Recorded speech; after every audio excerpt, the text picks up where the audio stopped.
Bir zamanlar Osmanlı Devleti bir imparatorluk olma yolunda ilerlerken çok kıymetli ve değerli insanları da yetiştirmeye başlamıştı.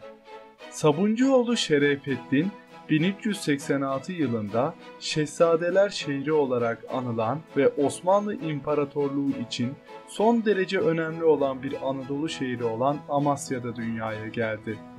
Bu adam hayatı boyunca öyle başarılara imza attı ki tıp alanında bir öncü olmayı başardı. İstanbul'u fetheden ünlü Osmanlı padişahı Fatih Sultan Mehmet'in zamanında dönemin en ünlü hekim ve cerrahı oldu.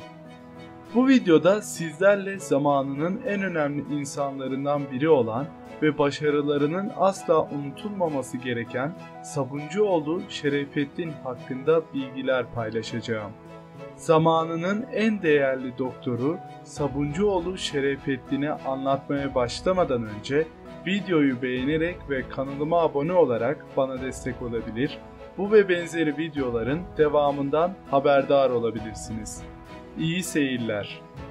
1386 yılında Amasya'da doğan Şerefettin'in kitaplarında yer verdiği soy kütüğüne göre babasının adı Ali Çelebi, dedesinin adı Sabuncuoğlu Hacı İlyas Çelebi'dir. Sabuncuoğlu Şerefettin'in kendisi gibi babası ve dedesi de yaşadığı dönemde ünlü ve başarılı hekimdi. Dedesi Sabuncuoğlu Hacı İlyas Çelebi 1408-1421 yıllarında, babası Ali Çelebi de 1421-1451 yıllarında hekimbaşılık yapmıştı. Sabuncuoğlu Şerefettin temel eğitimini Burhanettin Ahmet'ten almıştı. Çok genç yaşta, henüz 17 yaşındayken hekimliğe başlamıştı. Bundan sonra hayatını okumaya, araştırmaya ve denemeye veren Sabuncuoğlu Şerefettin, eserlerinde 14 yıl hekimlik yaptığını gururla belirtmektedir. Sabuncuoğlu Şerefettin, yaşadığı dönemde diğer hekimlerden farklı bir yol izlemiştir ve özellikle cerrahiye ile ilgilenmiştir. 1400'lü yıllarda genel olarak hekimler cerrahiye pek ilgi duymamışlardır. Hatta cerrahi tedavinin gerekli olduğu durumlarda bile ilaçla tedaviyi tercih etmişlerdir. O dönemde yeterli teknik imkan ne yazık ki yoktu ve günümüze göre tedavi yöntemleri teknolojik olarak çok iyi geldi. Cerrahi müdahale zordu ve hasta için hayati tehlike çok yüksekti. İşte bu yüzden hekimler genel olarak cerrahi müdahale yapmamaya özen gösteriyordu. Sabuncuoğlu Şerefettin ise cerrahi tedaviden kaçınmadı ve olağanüstü başarılar elde etti. Tarihe ünlü cerrahi hekim olarak geçti ve ilk Türkçe cerrahi eserin sahibi oldu. Sabuncuoğlu Şerefettin, cerrahiye ile yaşadığı dönemin ilerisine geçmiştir. Çünkü o ilkleri gerçekleştiriyordu. Arap tıp tarihçileri tarafından en önemli 3 cerrahtan biri olarak isimlendirilmiştir. Sabuncuoğlu Şerefettin 14 yıl boyunca Amasya Bimarhanesi'nde, yani o dönemin hastanesi olarak kabul edilen yerde çalışmalarını sürdürmüştür. Yaptığı çalışmalar sonucunda zamanla adı bütün Anadolu'da duyulmuştur. Günümüzde Amasya'da adına hastane bile bulunmaktadır. Sabuncuoğlu Şerefettin'in yaptığı araştırmalar, çalışmalar ve tedaviler sonucunda yazdığı başlıca 3 eseri vardır. Bunlar Akrabadin, Kitabül Cerrahiyeti Haniye ve Mücerrebname'dir. Mücerrebname Sabuncuoğlu'nun en önemli eserlerindendir. Sabuncuoğlu Şerefettin'in hayatının son yıllarında 1468'de yazdığı eser 186 sayfadır. Bu eserde ilaçları, macunları, tedavi yöntemlerini ve kullandığı bitkileri açıklar. Uzun süre uğraşları sonucunda kazandığı bilgileri Mücerrebname adlı eserinde toplamış ve yaptığı deneyleri de yine bu kitapta paylaşmıştır. Sabuncuoğlu Şerefettin, Cerrahiyet Haniye adlı eserini Fatih Sultan Mehmet'e armağan etmiştir. 199 sayfadan oluşan bu önemli eserinde ameliyat aletleri, dağlama tedavisi ve yöntemleri, cerrahi müdahaleleri detaylı olarak anlatıp resmetmiştir. Eserlerin hem Türk hem de dünya kütüphanelerinde farklı nüshaları bulunmaktadır. Eserde konularına göre hastalıkların tedavi metotları aktarılmıştır. Günümüzde Sabuncuoğlu Şerafettin'in anısına Amasya'da bir müze bulunmaktadır. Müze binası 700 yılı devirmiş olan tarihi Amasya Bimarhanesi'dir ve Sabuncuoğlu Tıp ve Cerrahi Tarihi Müzesi olarak geçer. Tarihi müze binası 1308-1309 yıllarında yapıldıktan sonra İlhanlılar, Anadolu Selçukluları ve Osmanlı İmparatorluğu döneminde hastaların tedavi edildiği önemli bir mekan olarak Anadolu insanına hizmet etmiştir. 2011 yılında Fatih Sultan Mehmet döneminin önemli hekimlerinden olan Amasyalı Sabuncuoğlu Şerefettin adına bir müze olarak ziyarete açılmıştır. Osmanlı döneminde ilaçların önemli bir kısmı macunlardı. Doğanın şifalı otları modern hekimlikte geçerlidir ve birçok ilacın bileşiminde bu bitkiler vardır. Fakat bunlardan kimisi çok zehirli, kimisi dozunda kullanılmadığı zaman çok tehlikeli, kimisi de kolay kolay ilaç haline getirilemeyecek kadar karmaşık yolları gerektirecek yapıdadır. Şifalı otların bir kısmı sakıncalı olarak bilinmekte ve kullanımında özen gösterilmektedir.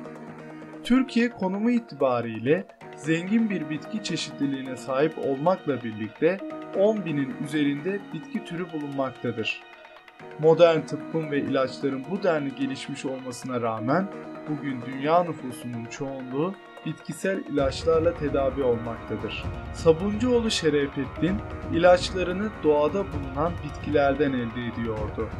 Günümüzde Amasya'da bulunan müzenin girişinde Sabuncuoğlu Şerefettin'in bir zamanlar hastalarını tedavi etmek için kullandığı bitkiler bulunmaktadır.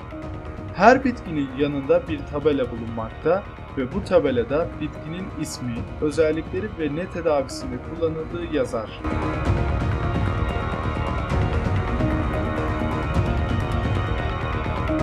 Müzeden içeri girdiğinizde farklı bölmelerde Sabuncuoğlu Şerefettin'in farklı tedavi yöntemlerini görebilirsiniz.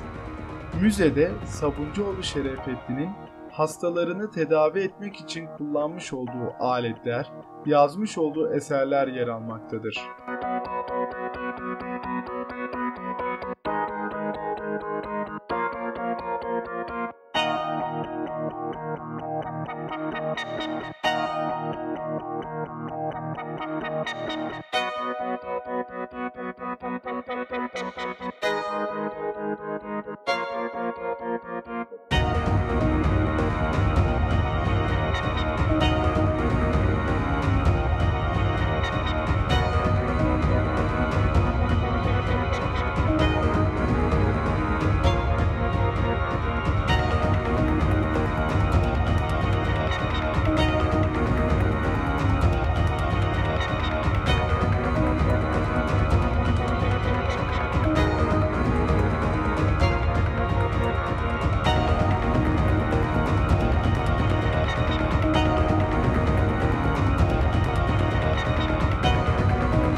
Ayrıca müzede bulunan heykeller Sabuncuoğlu Şerefettin'i hastalarını tedavi ederken canlandırmaktadır.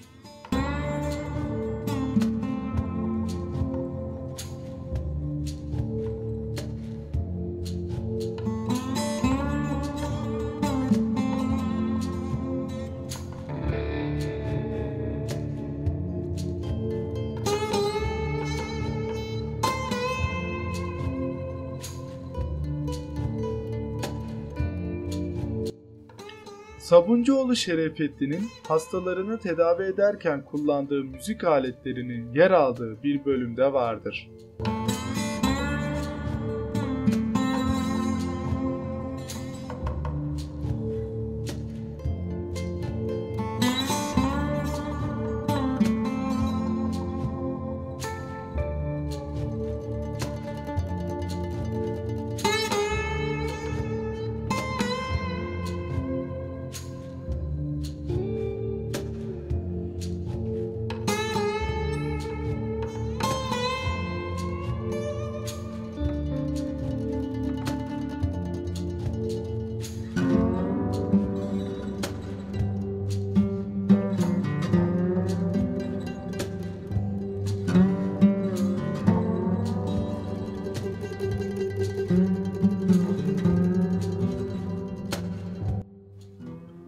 Müzenin satış reyonunda ise Sabuncuoğlu Şerefettin'in hastalarını tedavi etmek için yapmış olduğu bazı macunlar satılmaktadır.